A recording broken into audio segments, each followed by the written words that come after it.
Really spirited practice today.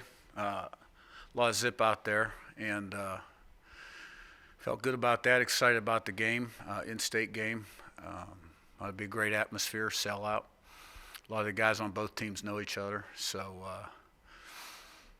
one day at a time. Coach, talk a little bit about just as you watched the film from Louisville and kind of what you took away after watching it. We played really hard. We played with great effort. It was a very physical game, but we didn't play well enough to win. And after we took the lead, 10-7 with a minute to go in the game, in the first half, I mean, they outgained us 350-50. So they did everything kind of better than we did, including assignments. And the big plays that come out, the 71-yard run, missed assignment, And a lot of those big plays were missed assignment, poor alignment, third down conversions, drop pass, wrong read, stuff like that. So you can play hard, you can play with great effort, but you got to play right. Now, Louisville may have had something to do with that too. A little bigger, stronger, faster than we've been playing at a high level right now. But that one's behind us. Coach, you mentioned, not hurting yourselves with pre-snap penalties, turnovers, things like that, the assignments that you're talking about right now. Could you get away with that a little bit more at the FCS level and then you can playing the team? Yeah, it's something we've talked quite a bit about with the team. We talked when it all began, committing to a higher standard back in the spring in terms of how we do things. I think a lot of the guys that have been here for a while, could get by with some things and be successful. But when you're playing good teams week in, week out, the standards have to be high. The preparation standards have to be high. And because any little mistake you make, is gonna be exposed. And we talked about it at length last night after practice. It was more of a message to the younger guys too, in terms of what it takes, sort of from a preparation standpoint, to be successful. Talk about Old Dominion a little bit. What you see on film out of them. Obviously, two big wins this year, only three, but with Virginia Tech and Coastal, they have good really win in their first game. It beat Coastal, obviously. They are a very fundamental football team. They're well coached. They don't beat themselves. They're on the plus side of the turnover ratio. They're rushing for less than 100 a game. They've lost their tight end. Jennings is hobbled right now. They've had a couple linemen in and out on offense. They've averaged 13 a game the last 3 games. But they do a lot of nice things schematically on offense. Defensively, very fundamental, try to make you go the long way, giving up about 21-22 a game the last 3 games. Good players up front. The linebacker obviously is going to break the Sun Belt record for tackles. We tried to recruit him out of high school from up in the Wilkes-Barre, Pennsylvania area. Really liked him. Got a lot of athletes over there. The punt, when we're punting the ball, that's going to be right now maybe it's probably the single biggest challenge is when we're punting the ball. They come after every punt. And there's a lot of pressure on the punter. They blocked quite a few last season. Very close this year. Disrupted the punter's timing. We worked hard on it tonight in practice. They do a great job in that area. You talk about punt protection and things, and at Georgia Southern obviously didn't go well. Has that been kind of a point of emphasis ever since then, especially this week when it's been a point of punt protection's really, honestly, a point of emphasis every day because nothing can change a game like a block punt. The Georgia Southern block punt,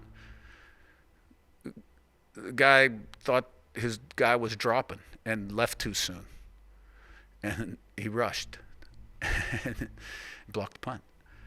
And the first rule of punt is make sure you have a punt to cover.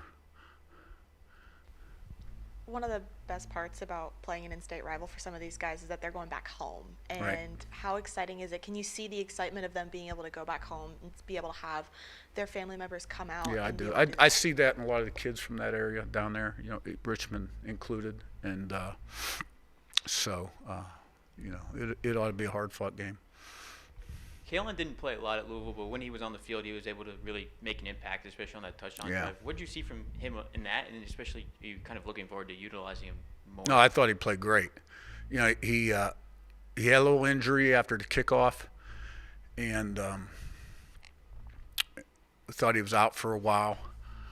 And then, he said he was available when we threw that screen pass on third down, and ran it a few more times after that. I really liked what he did. Plan on using him more. And, I think he's had a couple other things that are healing up on him. So I think, he's ready to go and carry the ball more times. What's so exciting from a coaching standpoint about an in-state rivalry like ODU and the history that these teams really want to create? Well, to me it's more, I know it's an important game for the fans, the people that support our program. We got players that know players on their team. As a coach, you kind of prepare for every game the same. You really do. Today was first and second down, punt return, tomorrow's third down, field goal, PAT, field goal, kickoff return. I mean, Sunday, we got back 3 or 4 in the morning. There was a time change. I was in the office at 7 a.m. till 9 at night. That's what we do. It's a process and it's a grind, and the players embrace that process too. It'll be exciting Saturday, and it'll be loud. It's important, because it's the next game up. I mean, we win this game, we're guaranteed a winning season. We're still in the hunt to win the Sun Belt East. It could affect recruiting. Certainly affects the fan base. But those are all consequences of the game. The focus really for us is the preparation process. And for the coaches, the players probably feel the excitement of going home. For us, we're just sort of grinding. What have you seen from Josh Toner the last few weeks stepping in at left guard? I've been pleased with his progress. I think he's played very consistently. And I think he's taken a step forward from when he got his first opportunity to rotate in with Potts at right guard early in the season. One game we went 1 out of every 3 series with him at Potts. And I think he's developing very nicely. And what about Francis Meehan also leading the defensive tackles? I guess, what do you kind of see from him watching the film, and, what's his projection like going forward this year? Well, unfortunately, he led the team in tackles. You'd like those runs not to get out to him.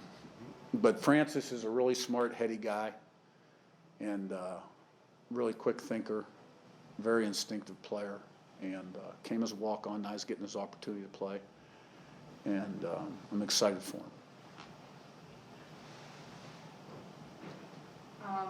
With this in-state rivalry with Old Dominion, you were talking about recruiting a little bit, and could you just talk a little bit more about what this, potentially could mean for selling the school to, the next generation? I just think it's bragging rights more than anything else. They've got their early commits. We've got ours. Portal's getting ready to open up December 5th. There's probably a few 23s out there that, are late bloomers. It's a matter of finding them.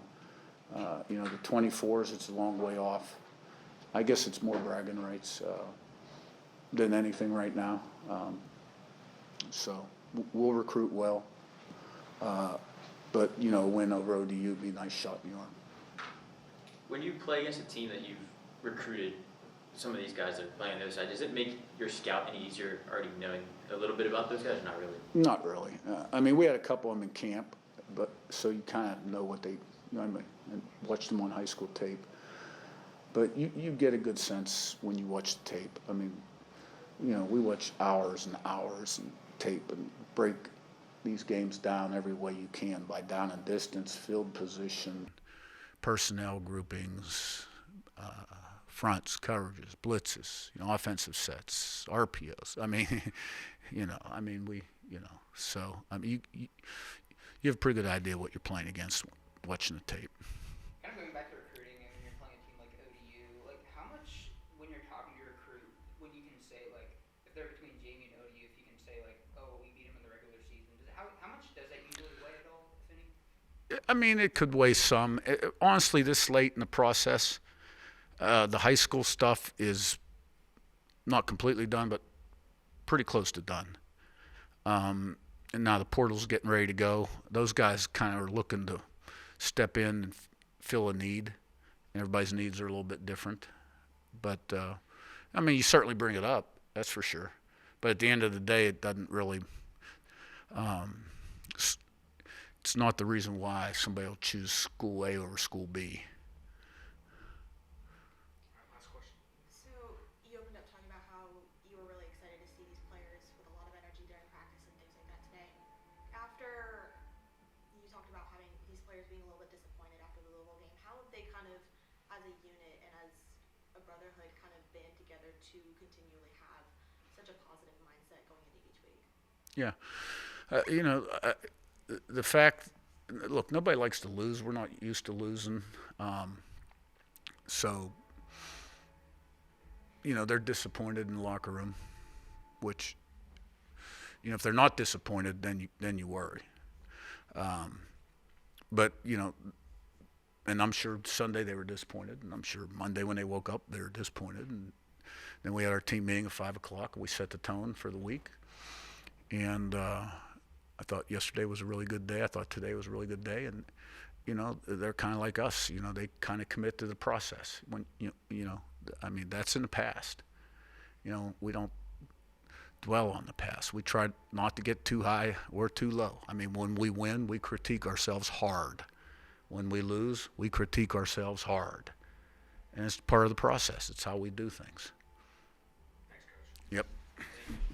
Explore the great outdoors with the all-new Charlie Oball RV and Outdoor Superstore. You've got to see it to believe it. Come shop our mega showroom located off I-81 and I-64 in Stanton. Hundreds of new and pre-owned campers of all sizes in stock and ready for making memory. New campers like the Keystone Hideout starting as low as $175 per month. It's the only store you need to visit for the latest deals on fishing, hunting, electric golf carts, electric bikes, and all the best outdoor apparel. Visit CharlieOballRV.com or stop by and start camping. And God bless America.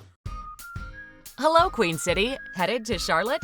SHD can take you there and beyond. Our new airline partnership will enable Valley travelers to make seamless connections beyond Charlotte on American Airlines, along with smooth baggage transfers to your final destination. With the highest level of customer service, plus all leather seating and expanded legroom in every row, you're in for VIP travel experience with Contour Airlines. Visit ContourAirlines.com to book your next flight and experience the SHD difference.